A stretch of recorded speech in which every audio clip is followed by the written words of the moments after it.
maintenant, on va plonger dans l'hydroénergie.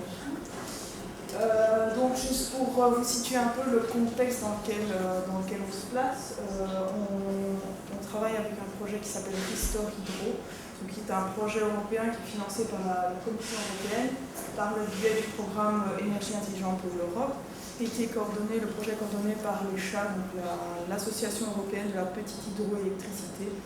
Il regroupe 11 partenaires, essentiellement tous des fédérations de producteurs d'hydroélectricité en Europe.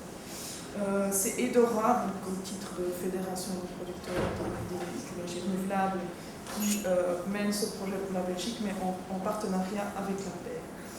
Alors le constat du projet, c'est que le constat de base et l'idée du projet derrière le projet, c'est qu'il existe en Europe encore un potentiel inexploité au niveau hydroélectrique. Des milliers d'anciens moulins, des seuils inutilisés, d'anciennes centrales hydroélectriques à l'arrêt, ce qui représente un gisement en termes énergétiques, mais aussi en termes patrimoniaux. Et donc, l'idée derrière le projet, il y a d'autres objectifs que je ne vais pas détailler ici, je vais essayer de me recentrer sur le financement alternatif. Mais l'idée, c'est d'envisager des programmes de restauration dans 8 sites, 8 pays en Europe, dont la Belgique, donc le pays qu'on voit en bleu sur la carte, avec 3 sites pilotes par pays, donc un bouquet de sites pilotes pour chacun des pays, avec, si possible, une diversité dans chacun des sites pour permettre de tester un modèle coopératif dans l'hydroénergie. Alors, en Wallonie, on a fait une sélection site sur base de plusieurs critères, l'énergétique, le patrimonial, la rentabilité, la probabilité d'obtention de permis, l'engouement citoyen, étant donné qu'on a malheureusement, avec ce projet européen, privilégié une approche un peu top-down plutôt que bottom-up, donc on se devait d'un peu travailler sur les dynamiques existantes. Et donc, ça donne, avec un critère qui nous a été imposé par l'Europe aussi, qui était assez contraignant, à savoir le bouquet des 3 sites qui représentent un potentiel de 105 kW installés. Donc, c'est assez important pour les projets de petite hydro en Belgique, étant donné que pour un moulin classique, une paire de meules, on est entre 3 et 5 kW. Donc, ça veut dire qu'il faut trouver des sites d'une certaine envergure et que donc on est on est assez loin de l'idée initiale du projet qui était un peu de retaper du patrimoine et de travailler sur des sites historiques en termes de moulins. Ceci dit, on a quand même réussi à trouver des sites qui sont intéressants. Le premier, c'est le site des Avins à Clavier. C'est un site avec une ancienne roue sage bien, pour ceux qui connaissent un peu la technique. Ce sont des très grandes roues, elle fait 9,20 m de diamètre, ou en bois, qui est à retaper évidemment, sinon on n'en serait pas là.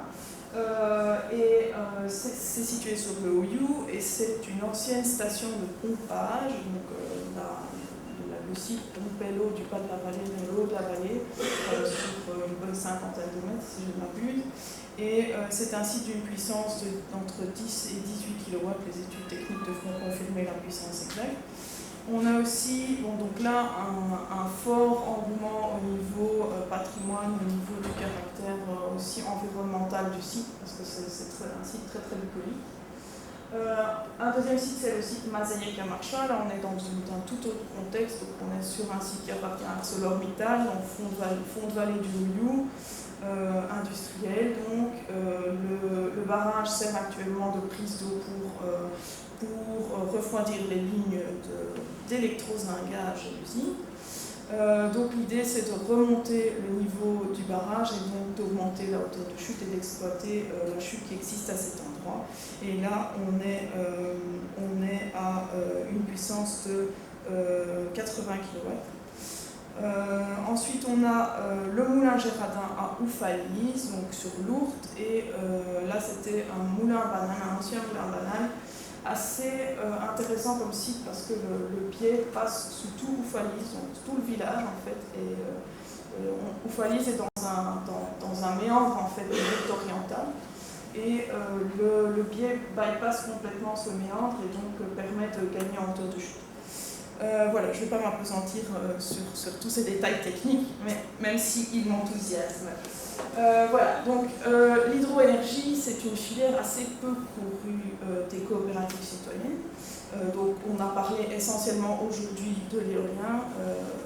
Les coopératives commencent à se créer autour du photovoltaïque aussi, mais même si c'est dans une moindre mesure. Alors l'analyse que j'en fais, c'est que dans l'hydro, il y a quand même un fort lien avec la propriété. Donc on travaille du droit d'eau, des concessions si on est sur le domaine public, et donc on est dans des projets qui sont plus compliqués à envisager simplement parce qu'il y a un foncier qui est assez fort.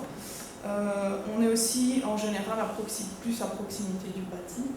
On a aussi, je pense, une unicité en termes à caractère unique des projets au niveau de la technique, ce qui fait que c'est peut-être moins, je ne vais pas dire que les projets éoliens sont faciles, mais ils sont plus reproductibles d'un cas à l'autre en termes techniques, alors qu'en hydro, c'est vraiment du cas par cas.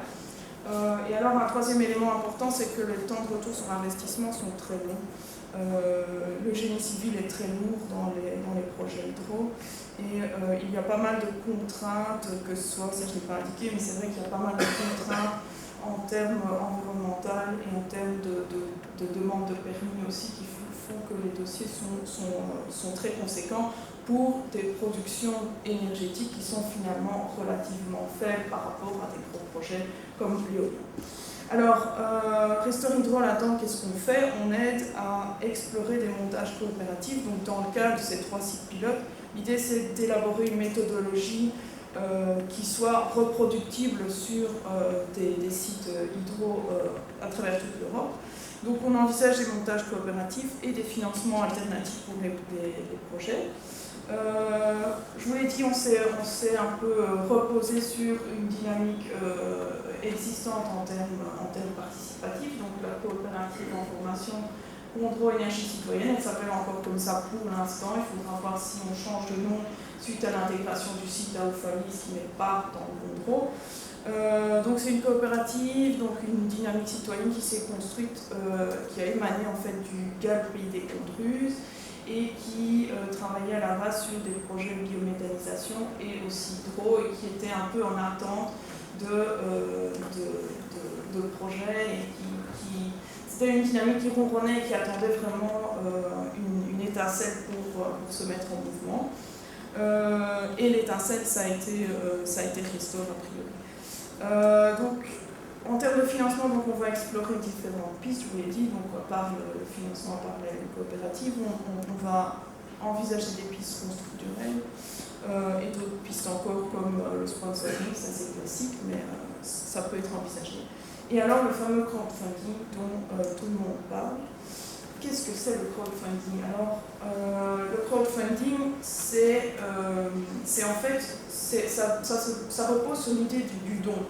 Donc, les coopératives ne font pas vraiment du crowdfunding à l'heure actuelle, étant donné qu'il y a un dividende qui est versé en contrepartie de l'investissement financier. Donc le crowdfunding, en fait, c'est de l'appel à investissement dans des projets innovants, dans des projets créatifs qui sont porteurs pour celui qui investit dedans. Mais sans qu'il y ait spécifiquement de contrepartie, à part la satisfaction qu'on en retire et à part l'envie de voir se développer le projet et d'investir en créativité et en énergie dans ce projet. Donc, il y a une plateforme que vous connaissez sans doute qui s'appelle KissKissBangBang, qui est spécialiste dans en fait, la visibilité, elle assure la visibilité de ce type de projet innovant et créatif. Le but, c'est bien de solliciter le soutien du public, des cercles d'amis, des connaissances, en élargissant vraiment. Il est prouvé qu'on doit d'abord solliciter vraiment son cercle proche pour atteindre un certain montant d'investissement qui permettra aux autres investisseurs d'avoir confiance en le projet. Donc, apparemment, passé 40% de financement, le projet a énormément de chances d'aboutir, mais c'est ces 40 premiers pourcents qui sont très très durs à obtenir. Et ensuite, on élargit le cercle à... et l'idée, c'est que ça fasse vraiment boule de neige dans le réseau de connaissances.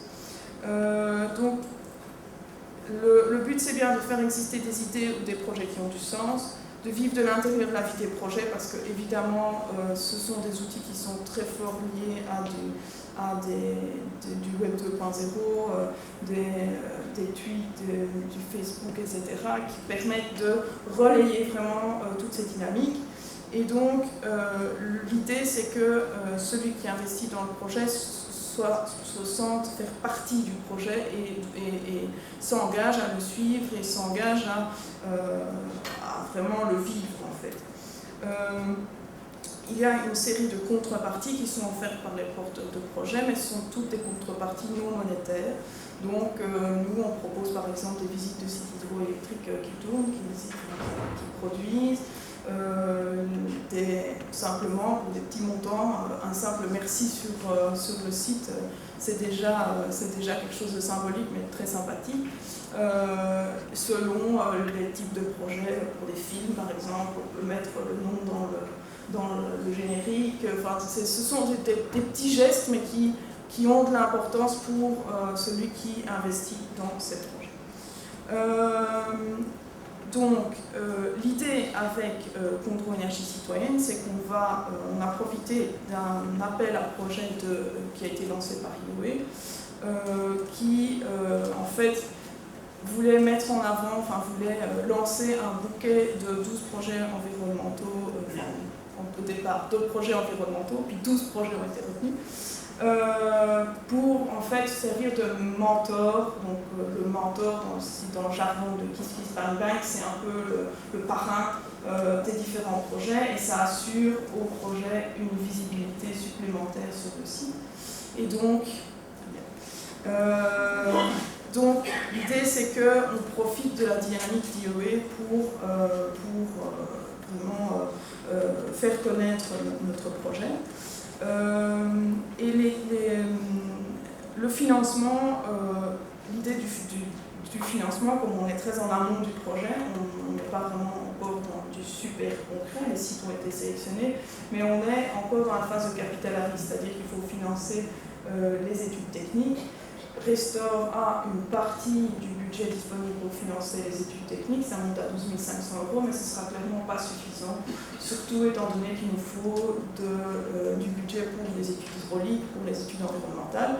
Et donc, on vise un budget de l'ordre de 4 000 € pour récolter via le crowdfunding.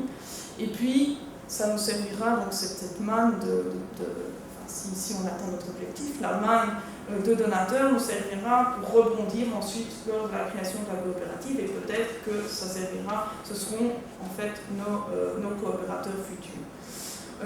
Donc, ce que je n'ai pas dit mais qui est très très important, c'est que Kiss Kiss Bang Bang a une politique de tout ou rien.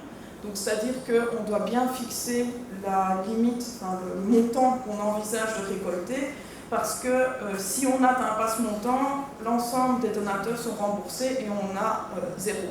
Donc, c'est-à-dire qu'on peut, si nous on se fixe un objectif à 4 000 €, si on récolte 3 999, on n'aura rien. Donc, il faut vraiment, dans les 15 derniers jours de la récolte, faire de la retape, etc., pour atteindre ou voir exploser, dépasser l'objectif. Mais il faut vraiment être très attentif dans le calibrage du projet au départ, ne pas être trop pessimiste, optimiste, essayer de bien calibrer pour que la récolte soit un succès. Voilà, donc je vous invite à suivre l'aventure. Nos visuels ne sont pas encore finalisés, donc malheureusement je ne peux pas vous montrer le projet tel qu'il est disponible sur le site Kiss Kiss Bang Bang. Normalement la récolte de fonds devrait être lancée courant la semaine prochaine et courir jusqu'à la mi-juillet. Donc voilà, je profiterai de la liste de cet événement pour évidemment faire de la publicité pour cette récolte de fonds. Et je vous remercie pour votre attention.